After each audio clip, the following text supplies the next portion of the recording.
This is the virtual donor panel hosted by Development and Leadership Coaching, and I'm so thrilled to be here with you and introduce you to this group of people pouring in. So this will be recorded, so if someone ends up having a technical problem or a problem with a child or a pet, they can step out and know that this will be captured, Lord willing, if the technology holds. So just to say a few words, my name is Zach Clark, the lead spokesman and founder of Development and Leadership Coaching. Three of our team members are with us as well: Josh Davis, Cyril Lohman, Kathy Kitts. I think John Davis might also be joining us as well in the background. One of the goals that we've had through helping leaders navigate the challenges of 2020 is we've really tried not to contribute to the massive amount of noise. You know, there's a tremendous amount of resources and webinars, and used to be we were one of 2 million people who knew how to use Zoom. Now we're one of 50 million who know how to use Zoom. And so we've really tried not to just do more stuff than ever before. We've tried to be really consistent. But one of the exceptions is this virtual donor panel, because this is something we've not done together virtually before. Through the years, I've noticed that much of what I've learned, I have learned through working and listening carefully to extraordinarily generous people. You'll often hear me say that donors, your donors in particular, will tell you what you need to know if you ask the right questions. And so I've also noticed through the years, as I've had the opportunity to teach, that some of the most impactful experiences ever were when I was not talking a lot, but instead facilitating a donor panel. And so that's really what I'm trying to do here today. So the three people that are joining us here have each served either on donor panels with me in the past or donor interviews with me in the past. And I am very close with each of them, so I'm thrilled to get to introduce them. You should be able to see Larry Absher, and you'll see his name there as well. Larry Absher is the first panel member I want to introduce. Larry is the longtime financial manager of multiple organizations. He spent a career in education, and then also serving as the CFO of the Missouri Athletic Club, which is located in St. Louis. There's nothing quite like Missouri Athletic Club in the world. It's over 100 years old. It's a premier athletic and social club. He now also serves in more of an advancement role for the three foundations that the club actually holds as well. So Larry is not only an extraordinarily generous individual involved in supporting numerous institutions, including his alma mater, Wheaton College in Illinois, but also lives a lifestyle of generosity and encouragement to others, and then also has a perspective on raising money too, which I find helpful. Second person I want to introduce is Lindsay Matouche. There in the blue and the longer hair. Lindsay and I have known each other now for more than a decade. She has also a very broad background starting in the nonprofit sector as a leader and in the work of development. Became the founding director of the Brown Sisters Foundation and really worked with the board to design a really unique grant process for that organization. They do highly leveraged, highly impactful capacity building grants for organizations in the St. Louis region. A graduate of the elite Olin School of Business at Washington University, and then also brings several perspectives I think are helpful, not only as a very generous person, not only as being involved on the foundation side of things, but also has a company that serves wealthy families who are really trying to grow their own processes, let's say, their own strategic direction for major gifts as well. So she has a unique perspective, multiple perspectives, I think, to bring. And then Greg Dosman, also longtime friend, closest friend, I guess I could say, I hope that doesn't embarrass you, brother. Greg, recently retiring principal partner at Edward Jones. I would imagine everyone here is somewhat familiar with Edward Jones. There's more branches of Edward Jones than there are McDonald's in America. They have over 18,000 financial advisors serving more than 7 million individuals and households, and they have over 1.3 trillion in assets under management.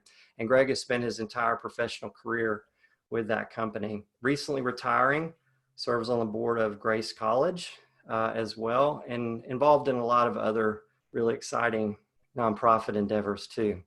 So each of these are people of a very real and genuine faith in Jesus Christ, exhibiting a lifestyle of generosity, and some of the smartest people that I know, and have each impacted my life in a huge way. So I'm really honored to be able to introduce them to all of you.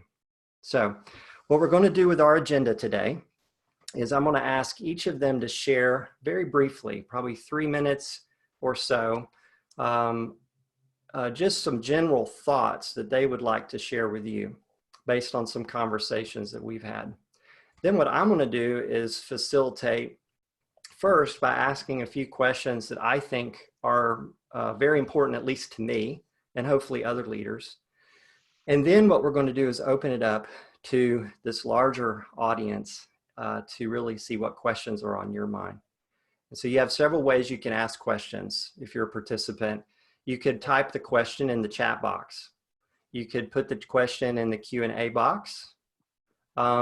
If you like, you could even raise your hand if you know how to do that in Zoom.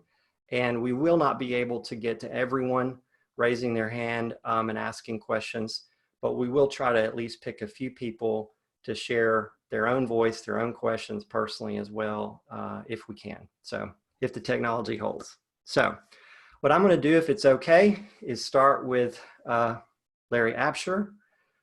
Thank you again, Larry, for joining. And I'll let you just share your perspective first.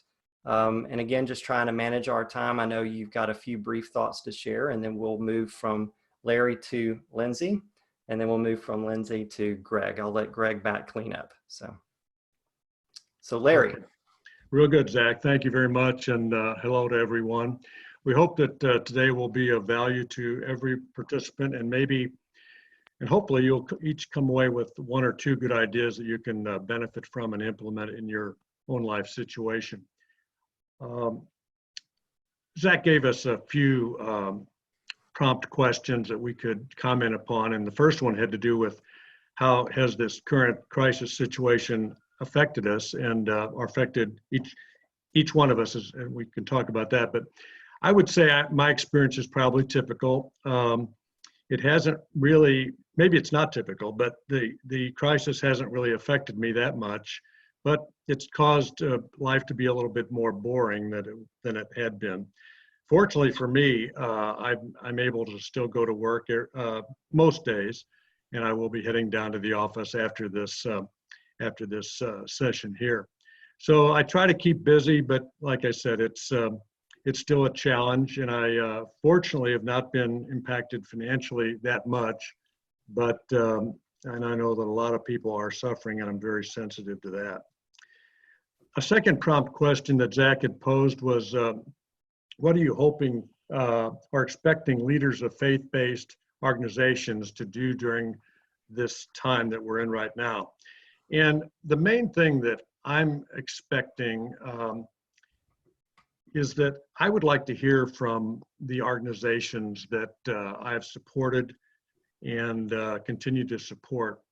And when I say that, I mean personal contacts, such as calls or even texts, emails, anything that's personal and directed to me, not necessarily directed to a whole group of people, and I'm just one of them. And the main thing that I've benefited and appreciated from some of the organizations, they've been calling me on the phone, seeing how I am, and using this opportunity, which is an excellent opportunity right now for us in faith-based organizations, to contact our donors personally and show interest in them. not to ask them for money, but just in a very sincere way to just see how people are doing and how they're weathering the storm. And it's another opportunity to thank these people for their past support. And my view is that you can never thank a donor enough. And so this is another opportunity to reach out to people personally. Now, when you're asking these donors how they're doing, they may come back to you and ask you how the organization is doing, how you're doing. And that's a great opportunity to update them on what's going on with your organization and to express specific needs that the organization may be experiencing. And that can possibly open the door for a donor to voluntarily say, well, maybe I can help you. What can I do? And so these are opportunities. With these calls I'm mentioning, I've made a couple calls myself to our donors, and it kind of surprises and delights them. And that's another concept I like to do with people in general. If you can surprise and delight people, that really builds the relationship with them and makes them feel very good and warm toward you and your organization. So that's been a theme that I've tried to keep thinking about, and that it's really an impactful thing when you call somebody and see how they're doing, because they're not really expecting it. Now, the third prompt question had to do anticipating challenges of 2020 with how they impact giving decisions. There's a negative side to this and there's a positive side. On the negative side, people are feeling a lot less wealthy these days. People are feeling uncertain about the future, and some people are feeling very pinched financially. So that's on the negative side. On the positive side, many donors will be open to giving more to help an organization which has a real need because of the current crisis and the damage it is causing. So we need to keep that in mind. And also, a colleague of mine mentioned to me that people maybe now be thinking more about the end of life issues and therefore about estate planning. I hadn't thought about this, but I guess it could be true. When we see so many people dying, and we tend to be thinking about what's going to happen to us and what we want to do, or what time we have left to make a legacy impact on the organizations that we support.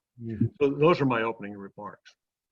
That's extremely helpful, Larry, and everything that you said, to hear from your perspective of how you're reacting to those that are calling you, and what those conversations are looking like. It had not occurred to me that many people might be thinking more about their estate planning.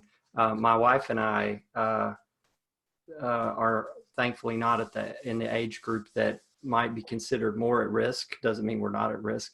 And just about a week ago, she said, hey, we need to pull out our estate planning and go over that. So I did not make that connection until you said that. That's an excellent point. Let me turn next to, we'll be coming back, by the way, to each panel member with more questions, but let me turn next to Lindsay Matoush. Again, thank you for being here, and I'll let you share your perspective here. Thank you, Zach, and thank you for convening this. It's clear that this is just really, really top of mind for people, and we're hearing these types of questions quite a bit in our work. So the first question, how has it affected me? Vario has 3 divisions: a strategy, a creative, and a philanthropy arm.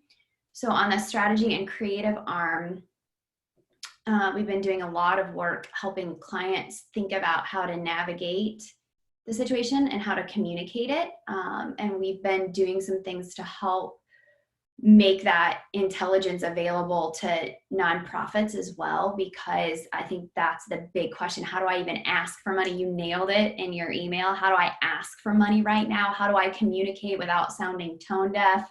How do I not sound like I'm more noise and just piling on? So I would say, from a work perspective, the content of our work has grown. The volume of our work has grown, and we went remote pretty quickly. So in some ways, it feels like we're just a little bit more like over the top of our skis and needing to be really agile to everything that's coming our way. And I imagine that's what a lot of business owners are feeling. We're also doing a lot to think about how to find the opportunity in this, and what is there that wasn't there before, because the challenges are obvious and everywhere, but there are opportunities. And so we've been really challenging ourselves to ask, what are they and how do we find them and make the most of them? Personally, spiritually, I have really valued the gift of this time to recenter with who God is and what is true. Because I think, if anything, it's not that the control is gone, because we never had it to begin with. It's the illusion of ever being in control that has been graciously, if not sort of violently, stripped away. And I think that leaves us in this incredibly open-handed posture. To, at least my perspective is, with one hand, I'm grateful every single day for the opportunities that are here. And I am also, with the other hand, asking the most brilliant strategist in the world, being Jesus, to help me plan for and think through what's 3 months ahead, 6 months ahead, 9 months ahead. So sort of that planning with open hands. What do I hope or expect from leaders of faith-based organizations? I think it's that same open-handedness, that same two hands. How do you trust God and how do you plan? And so really specifically on that, I know what I want to hear as a funder, as someone who administers foundations, and as someone who helps people with their philanthropy, specifically with that lens, and also with the lens of marketing and communications on that behalf. I want to hear, what have you planned for? How have you immediately adapted to delivering services in a new world that's unprecedented? What are you thinking about for this summer? What are you thinking about 3 months, 6 months, 9 months? It doesn't mean you have to have it solved, but what questions are you asking, and what do you not know how to solve? Because as long as I know you're asking the right questions and looking down the line, that makes me really confident to think about investing. And I think the final thing there is communication. I want to know what's going on. I hear nonprofits saying, we did a panel for them the other day asking about communication and what their challenges are. And some of them were saying, I don't know what to say, so I'm kind of afraid to say anything. And I want to hear, what are you doing? What's going on? Some of the answers to that planning question. And also, I rely on you as leaders to help me know what's happening for the populations God's called me to support, right? So one of my areas is refugees. And I don't know what their world is like right now, but I know I have it a lot easier than they do. And if you could help me understand the world right now as it's unfolding from their perspective, that would add value to my life. And it would help me direct my giving to something that I believe makes a difference. And I think that's something that we hear from our clients as well. How will the challenges of 2020 impact giving? I think Larry pretty much nailed it. I suspect we'll see people who pull back because they have to. And we are seeing people go in different ways and really say what work out there is. What's interesting here is money often doesn't solve the problem, right? And frequently the number one reason donors give, the number one reason they don't, is for lack of belief or belief that their giving is going to make an impact. But what's fascinating right now for nonprofits is that there are very specific and unique things right now that money can clearly help you solve, that create an ask that, to Larry's point, is almost delightful for a donor to be able to meet amidst great uncertainty.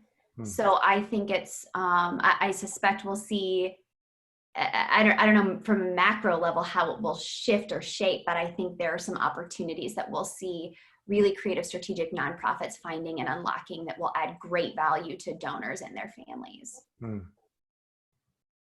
That is all very helpful and, as expected, insightful. A couple of things that really jumped out at me that you shared that I just want to spotlight a little bit, as I did with Larry Absher. You talked a little bit about how this was affecting your spiritual life, your walk with Christ.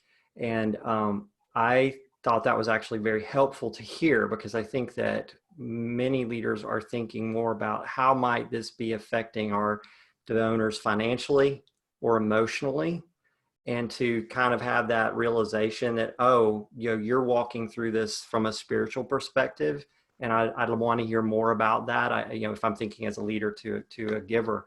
So that was really insightful to me. And then also talking about needing to understand from the organizations that you've been supporting, what adjustments are they making? How have they had to make some changes? Because that gives you confidence in where you're going with your investing as a giver. That's really helpful to hear. And then the last thing that really jumped out at me, kind of rocked my world a little bit, was realizing that you may be the leader of the organization, may be the only link you have to understand what's going on with the people. And I think sometimes as leaders, we want to talk about what's going on with our organization and what we need to do, the things that we do, instead of helping people kind of enter in the world of those that we really serve. So that's all very helpful. And then I'll turn this over now to Greg Dosman to share a few initial thoughts as well. And we're running perfectly on our use of time here too. So thank you so much, because as Greg wraps up his initial comments, then I've got a few questions that I'm very curious about, that I think others will be too. And then we'll really start opening this up to others. So again, if you've joined since we started, use the Q&A box to type in a question, or the chat box is fine too. A couple of my team members are helping me review all of that. And then if we have time, I hopefully will be able to call on a few people just to turn their audio on and to hear their personal questions as well. And if you'd like to do that, you could maybe raise your hand. I don't think we'll be able to get to everyone.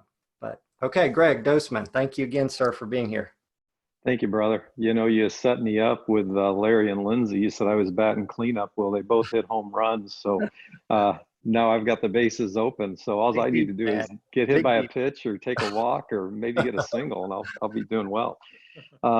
How the crisis has impacted me, impacted our family. It's been a really interesting time. As Zach mentioned, I retired December 31. And so over the last 90 days, people have said, so how's retirement? And I've said, I have no idea. Because the first 30 days was finishing up things with the Jones Partnership, another group I was involved with called the Halftime Institute, et cetera, then got down here to Florida. Monday after Super Bowl, my mom back in St. Louis called. Dad was in ICU, so back up to St. Louis. Week of ICU with Dad, a week of planning and executing 2 funerals because he didn't make it. And it had nothing to do with COVID. It was just lingering health issues. And then a week to 10 days trying to help get Mom resettled, and then back down here to Florida. And then this all hit. So it's been tumultuous, to say the least. But from a personal, and it's also been challenging simply because there was a plan for my wife to be coming back and forth. Well, she's still up in St. Louis, and we've just spent the longest time apart that we've ever spent. The good news is my 23-year-old from Dallas, who was supposed to come down with a couple of friends for vacation in late March, decided to come down early because their employers all said work from home, and they decided work from beach was much better option than work from home.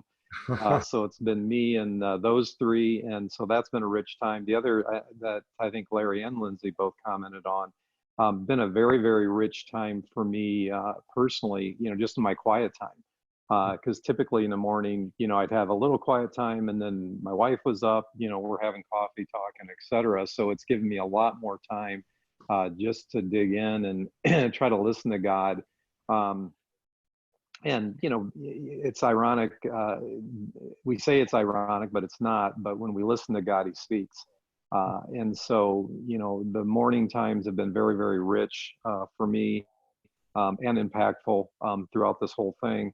And it's also, Lindsay and Larry talked about giving the opportunity to reflect and think, how dare we, frankly, as Americans, to complain or to talk about our misfortunes or our sacrifices that we're making. And it was struck me the other day when I was thinking about it, and I said, how dare I worry about an investment portfolio or worry about anything when there's literally millions of children and people all over the world that are hoping to have a small something to eat today. And they don't know what or care about COVID, and they don't know or care about the economy or anything else. And then here we are, worrying about these things. And I literally said to myself, how dare I? So that's kind of the personal impact of the crisis. Expectation of leaders. Lindsay and Larry, hit on it very, very well. I'll maybe just reiterate or compliment hopefully what they've said. First and foremost is care. Looking for leaders that care, that sincerely, genuinely care about me, care about my family, care about others, care about their friends, care about those constituents that they're trying to serve. But really just that real true spirit of caring. The other would be perspective. I expect leaders to have a perspective on this. And I'm not going to tell anyone what their perspective might be other than I've always said I'm afflicted with optimism, and I choose optimism. In fact, I love what Churchill said, I choose to be an optimist because there's not much sense in being anything else. And so that would be something that I think I would challenge every leader to figure out and to work through and to make genuine. And then lastly is courage. A very wise man shared with me early in the process of this whole crisis that if you look at Christ's teaching, his answer to fear was don't fear. His answer wasn't try to explain it away or anything else. It was simply don't fear. And so fear is a choice. And so with that, I'd say I'm looking for leaders that display and express courage, genuine, sincere courage through this crisis, and show that they chose and have chosen not to fear. 2020 challenges, they're going to be huge, and they're going to be big on the downside, and they're going to be big on the upside. And again, very similar to what Lindsay and Larry said. I think that's why when I led off with caring and having a perspective, I think it's most important to lead with the care so that you can figure out what is the perspective of the person you're dealing with and that you're conversing with, and that you're trying to continue to develop the relationship, encourage the relationship, etc. Find out where they're at and then either expand on it or help them, work through it. And first, obviously others have said it's most important to really understand where they're at, and make them informed of what you're doing, so that they can feel a little more in control and then safe and confident that they can trust you as a leader. So again, there's going to be huge challenges, but as was said by the other Lindsay and Larry, there's going to be huge opportunity to go with it. And that's that way in the business world. There's going to be unbelievable amount of new businesses that are spawned from this. I can't even imagine how many that we don't even think of right now. And I'm telling you, there's going to be unbelievable stories of giving that have come from this that you can't even imagine as well. But those things will work if you do. And so I think it's really time to roll up our sleeves as Christians, as faith people, and go to work. So that's where I'm at on it, Zach. That is really, really helpful. What's in a couple of things that jumped out at me, what you said is, I love that whole idea of leading with care, for sure.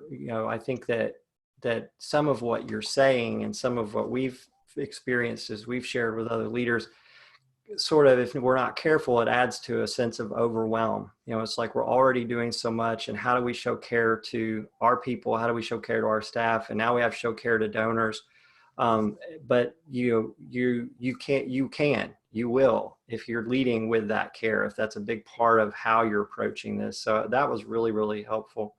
Another thing you mentioned is the fear is a choice, and the inverse of that to not fear, therefore, is a choice as well. And that you're looking for courageous leaders, I think is just really going to be affirming to many people, and maybe help a little bit with that fear that Lindsay mentioned of like, well, I don't really know what to say right now, so I'm kind of afraid to say anything. So the answer to that would be courage. And then I really appreciate, I think it's helpful to hear from you, especially knowing your experience, that the challenges are going to be huge, that we need to operate and understand that, but be looking for those huge opportunities as well. Let me ask a few questions that have been on my heart to you, and you don't each have to jump in on these. And then I'm going to turn and we're going to start digging into the questions. So again, if you've been listening in, use the Q&A or the chat. We may not get to every question, but I don't want you to leave saying, gosh, I wish I'd asked that. I wish I'd at least put that out there. So we'll answer all that we can. Here's my first question. I want to do a quick poll of you three without mentioning numbers, of course. Will you be giving in 2020? Yes or no? Definitely. Okay, so each of you are giving, right? So that's important, I think, for people to realize that giving people are going to be giving. So that really leads me. Already have. Okay, already have, good. So that leads me to this question. Knowing that you have already given or will continue to give, even if that looks different, what is it that you think's the most helpful thing from an organization or a leader in you making those giving decisions this year? What do you think is going to be most helpful? And then, of course, I want to jump to the opposite, which is what do you think's the least helpful or most unhelpful thing as a part of that? So why don't we, since Larry's been listening for a while, let me start with Larry, and then Greg or Lindsay, if you just want to signal me and let me know if you want to speak into this. It's okay if you want to pass too. So Larry. Well, I'll go back to something I said, and I appreciate what Greg called it, the caring. What would be most helpful, I think, is if I'm an organization shows interest in me in a sincere way, and that we're thinking about a lot of different organizations, a lot of different needs right now. But if we can be contacted and brought to top of mind, that I almost view that as maybe a prompt from the Lord. If I'm getting a call and I'm open to what the Lord's directing me to do, that could guide me in terms of where I might want to give. I'm a little, as I mentioned earlier in my remarks, I'm not sure we should be making calls and contacting people for the specific reason of asking for money, but if you make contact with people, good things will always happen, both ways. So that's helpful. And also, another thing I'll just mention, I like to ask people if they have any specific prayer requests. And I just think that's a good thing to do. As opposed to asking for money, ask them if there's something we can help with in terms of prayer.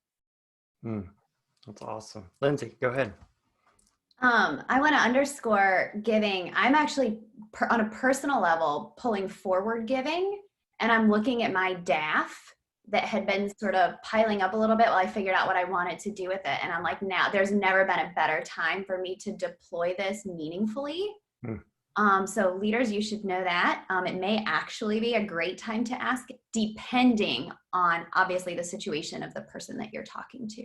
So real quick, Lindsay, let me interrupt before you go on, because those who know me really well know that I have a hatred for acronyms because I'm sorry. My brain doesn't work well. DAF, you mean Donor Advised Fund, I assume. Donor Advised Fund. Thank you. Yes. So what you're saying is you've already have those funds in the Donor Advised Fund, and you're saying they're already there. How can I deploy them best?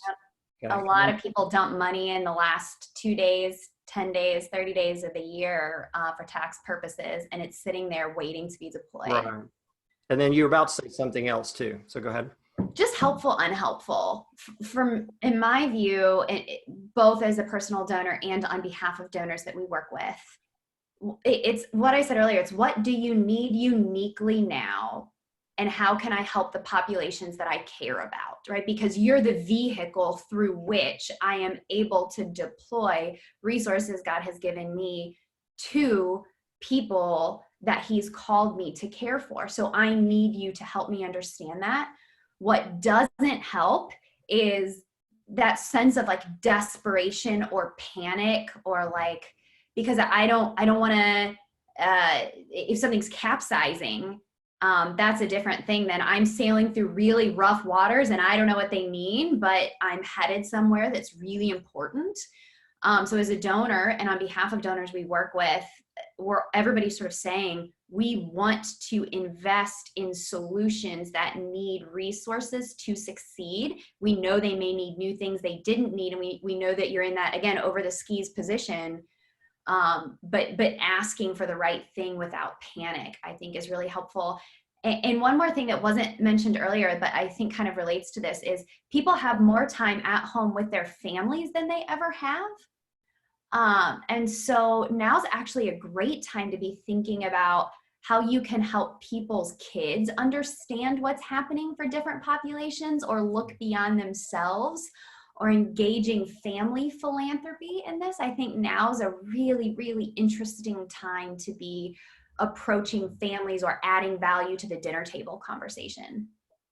See, already, I mean, we're only halfway through our time here, a little over halfway through our time. And I've already learned so much from so many of these. And that's another one to be thinking about, are we equipping a giver to communicate with their family, or are we trying, if we have the trust to do so, trying to engage their family in the dialogue as well? So Greg, I saw a lot of nods from you, but so anything you want to jump in on that real quick? Unhelpful or Yeah, again, reiterating Larry and Lindsay's comments, the donor advised fund, it really caused me to say, strategically, even moving forward, my plan now is to more aggressively grow the donor advised fund during good times and try to give out of my earnings, and then not from the donor advised fund, and then just wait for this next type of situation where I can really launch, in and help. And that's something I did 30 days ago. And, there is a mindset of a donor, because I'm sitting here as a 30 plus year career investment guy going, okay, I've got, funds I can get invested now. I can take advantage of, this market, situation, buy really good companies for a lot less, et cetera, et cetera. And so that thought, I'm being very transparent, goes, gee, I don't know if I want to be giving money right now, because this is a really good time to be putting it in another good investment area. And then you go, well, hey, I've got the donor advised fund. That's a perfect place to go to, because that money's already given anyway. And now it's time to aggressively give from it. So I couldn't concur more. Yeah, I think what you just said there, Greg, directly relates to what Lindsay was saying about panic, desperation, versus we have a plan and we've adapted. Yes. Because the investor mentality that you're describing is going to be, if I've got multiple things I could be doing with money, I'm thinking, where's the most impactful investment to be making? And I think that I hadn't made that connection either, that same thinking is going to apply. To me, that's the connection between those two. Okay, so I have a lot more questions myself, but I'm going to turn it over to the group, because I'm hoping some of my questions will be answered by some of my questions will be answered by you as we're answering some of these others.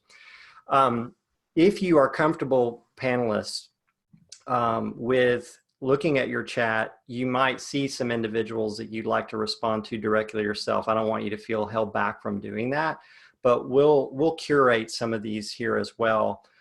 Let me turn over, because I know Josh has been watching this carefully, and Sierra. Let me turn over to Josh real quickly. I'm going to put your audio on here. This is one of our coaches, and see what kind of questions he's seeing come up that he thinks might be helpful. Josh, if you'll pick one, I'm going to unmute you here. Okay, yeah, thanks, Zach. I think there's three questions that kind of deal with the same issue, so I'll try to put them together. And Okay. I think two organizations are saying they have a brand new director of development, and then one other organization is saying maybe the normal person that deals with donors just is kind of overwhelmed right now. Is it okay to have maybe a new person or somebody lower in the org chart call and do this checking in with donors when the donor maybe is normally talking with the head of school or the head of the organization? Great question. Thank you, Josh. I'm going to put you back on mute because I'm going to jump to Sierra next. Panelists, who wants to take that one on? I'm surprised that's come up multiple times, but I see that. I can say something on that, Zach. I think that's fine. I think if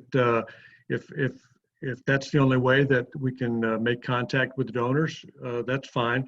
But this person just needs to make sure they come across in a very sincere way, in a caring way, and try to be as genuine as they can. You know, I mean that kind of a call should be appreciated. And maybe they'll say that they can reference the director of development and say, well, John Smith asked me to give you a call. We know you've given in the past. We appreciate everything you're doing. And how are you doing through this crisis? It's just a good relationship thing. Or the head of our organization asked me to call, or a board asked me to call. You leverage those relationships. Greg, you're right. Yeah, I was going to say the same thing, and I'd say I see the railroad crossing signs, ding, ding, ding. You know, proceed with caution, because there is the opportunity to offend. You know what? I'm not important enough for the person. And you know, we're all human. There's people that will feel that way. So I would say be careful with that. But I also liked what Larry said. If you're going to make those calls, I think it would start with, hey, I'm calling. Zach has been just overwhelmed with things he's trying to work on with the PPP, you know, whatever it would be, and he really wanted to reach out to you, wasn't able to this week, and asked me to. And then ask a question. How are you all doing? You know, what can I share with Zach? But keep referring back to that relationship, so that the person doesn't feel like, gee, you know, I got handed off, you know, to the quote unquote B team, you know, when things were most pressing. And then I would also maybe close the call, would say, maybe even try to set up a time and a day that head person could have that follow-up call with them as well. That's exactly right. I was going to say that too.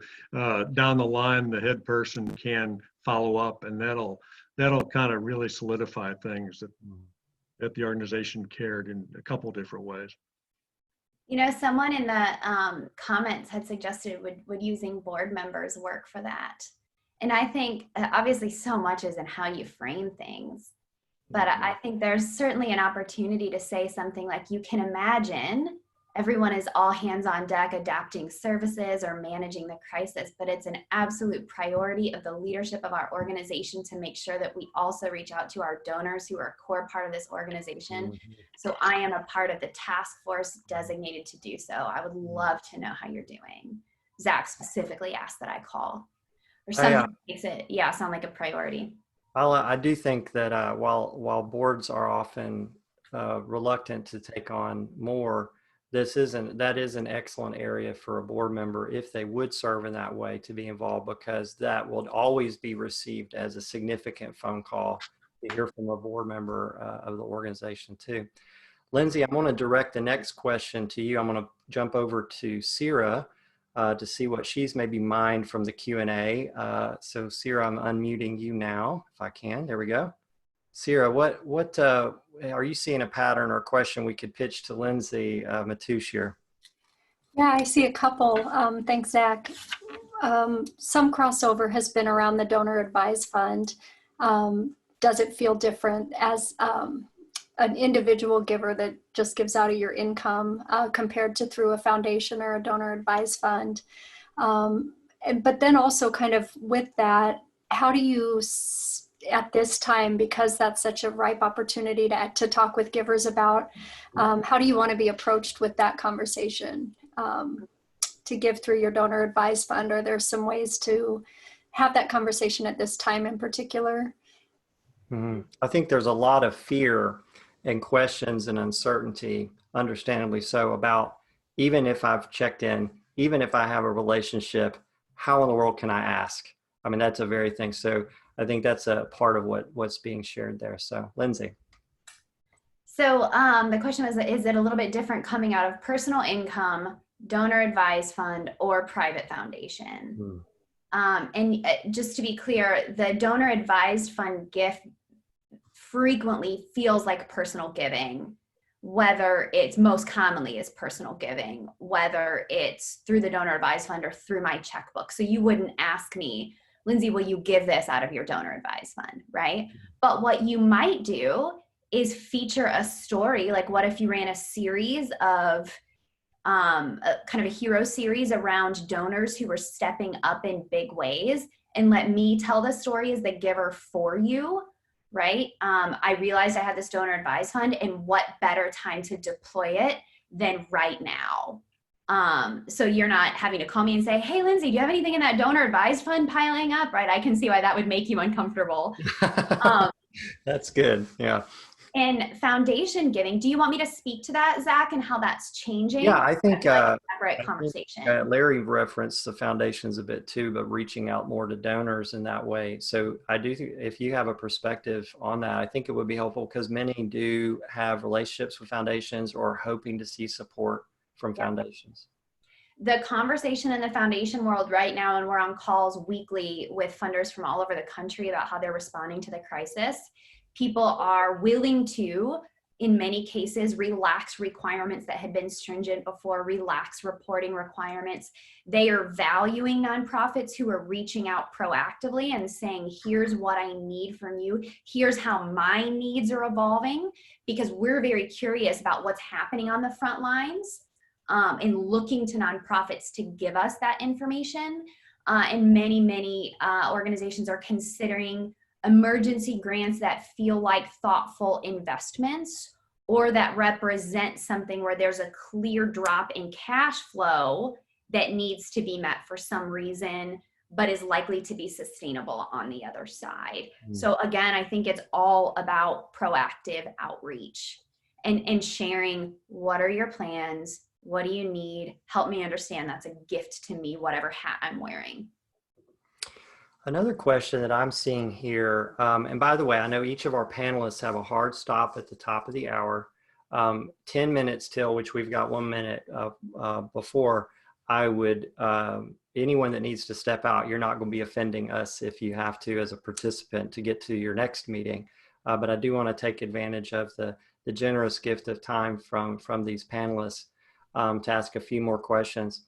When I look at the Q&As and chats, one of the recurring things I see that are connected is some organizations have received, have been able to access the PPP loans for their organization, and therefore are trying to figure out, how are givers going to react to that? How do we communicate that? Is that a good thing or a scary thing?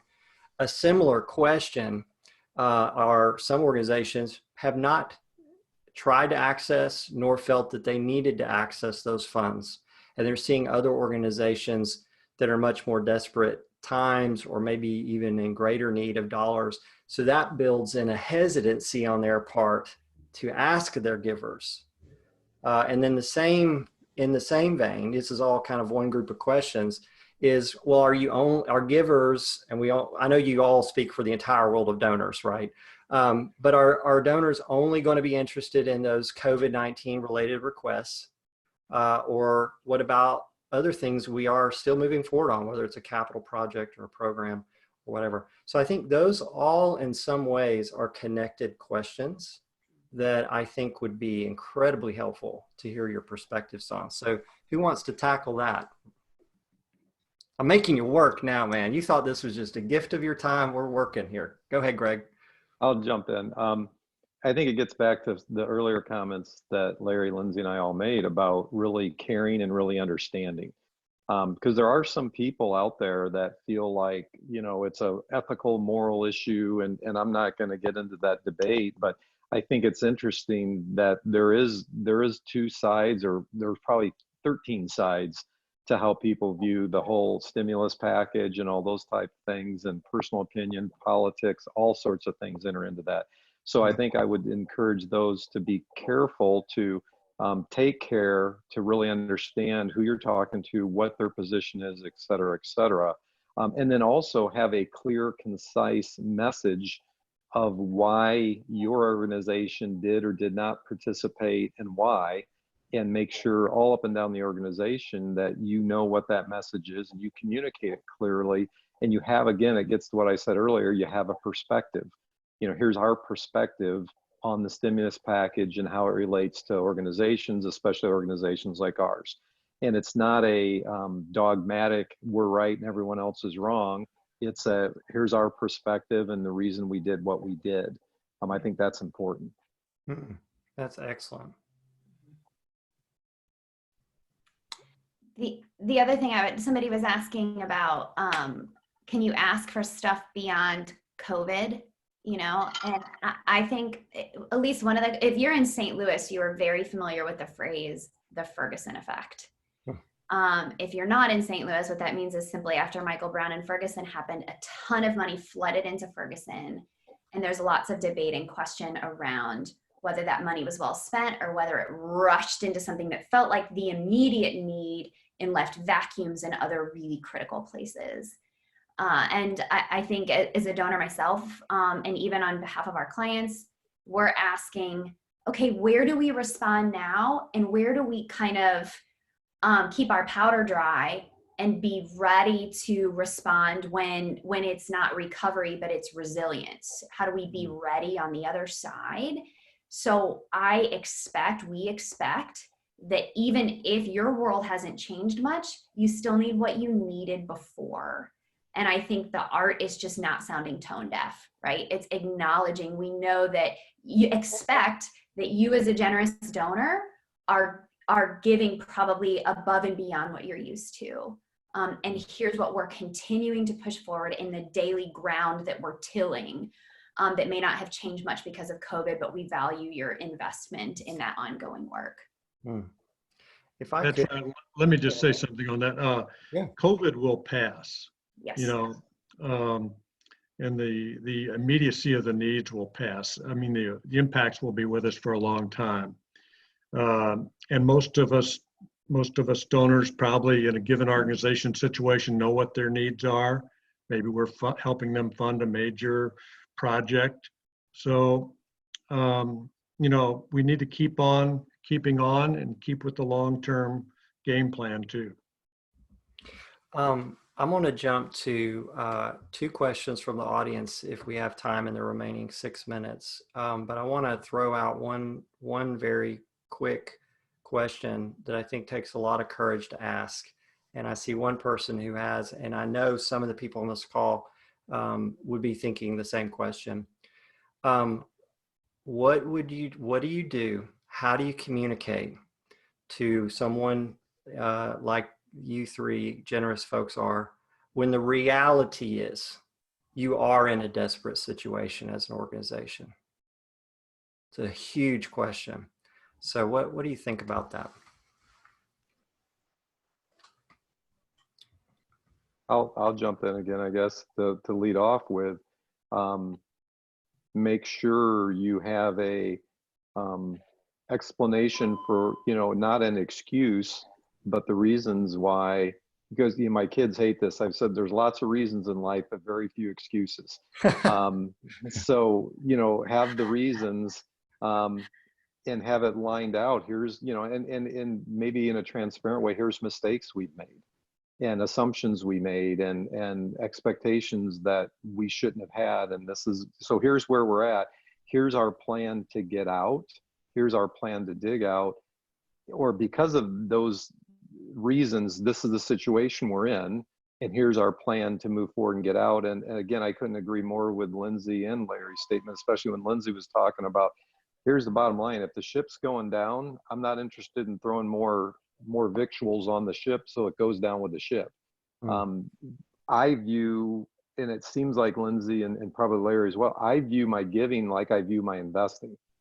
I don't really view it much different. Where can I place my capital where it's going to be most valued and used in the best way. I feel like that's all part of stewardship. Hmm. Go ahead, Lindsay. Yeah, let me hear your comment on this real quick, and then I'm going to jump to at least one, maybe two people. Laurie Humphreys, I'm coming for you, so hopefully your audio will work because you've asked a great question. Then I'll see if I can jump to one other if we have time. Go ahead, Lindsay. I just think what Greg said is exactly right on. It's actually, I think there's a difference between acknowledging that a situation is grave, is unforeseen, is difficult, and requires investment that you didn't anticipate, and a tone that feels desperate, panicked, and drowning, right? But acknowledging, who doesn't love to watch a movie or watch a story of someone who surmounted something against all odds, right? But you're looking for a leader that's ready to take the hill, has maintained enough of the cool and enough of the strategic thinking, or brought the right advisors around them to chart a course through it. And then you're intelligently and thoughtfully inviting those donors to help you take the hill instead of begging them to rescue you from a drowning boat. So I think much of that is just tonal. And when I was a development director 15 years ago, somebody once said, invite your donors to help you solve your biggest problems. And so I think there's an opportunity to come along and give me your perspective that could help you with that as well. That's great. So let me turn this question to Lori here.